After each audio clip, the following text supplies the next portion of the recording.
Kolkata night Riders কি বড় ভুলটাই না করে ফেললো? নিলামে মুস্তাফিজুর রহমানকে ছেড়ে দেওয়ার সিদ্ধান্ত এখন কি তাদের জন্য দুশ্চিন্তার কারণ হয়ে দাঁড়াচ্ছে?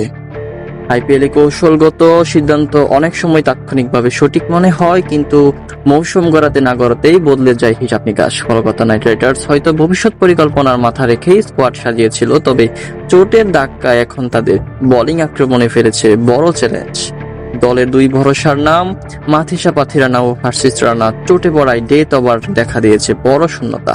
ইয়র্কার পরিকল্পনা ঠিক মতো কাজেই লাগছে না। চাপের মুহূর্তে নেই ধারাবাহিক উইকেট নেওয়ার সক্ষমতা। ম্যাচের শেষ দিকে রান চেপে ধরার মতো নির্ভরযোগ্য কোনো বিকল্প পাচ্ছে না মুস্তাফিজুর রহমান।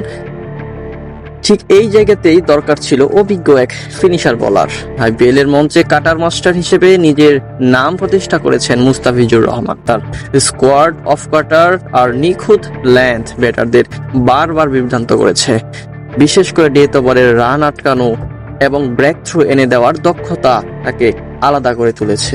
পাথিরানার গতির বিকল্প নেই, কিন্তু বুদ্ধিদীপ্ত বোলিং আর ভেরিয়েশনের দিক থেকে মুস্তাফিজ যে পুরো সময় ম্যাচ ঘুরিয়ে দিতে পারেন তা বলাই বাহুল্য। অভিজ্ঞতা, ঠান্ডা মাথা আর চাপ সামলানোর সক্ষমতা, এই তিন গুণই এখন রয়েছে বেশি মুস্তাফিজুর রহমানের, যা কলকাতার সবচেয়ে বেশি প্রয়োজন ছিল। বর্তমান পরিস্থিতিতে একজন অভিজ্ঞ বিদেশি পেসার থাকলে কলকাতার ডেথ বোলিং আরো ভারসাম্যপূর্ণ হতো। মুস্তাফিজ সেই শূন্যতা পূরণ করতে পারতেন খুব সহজেই। ক্রিকেটে একটি সিদ্ধান্ত বদলে দিতে পারে পুরো মৌসুমের গল্প। মুস্তাফিজকে ছেড়ে দেওয়ার সিদ্ধান্ত যদি শেষ পর্যন্ত শিরোপা স্বপ্নে ধাক্কা দেয়, তাহলে এর খেসারতকে দিতে পারে পুরো আইপিএল এবং পুরো মৌসুম জুড়ে।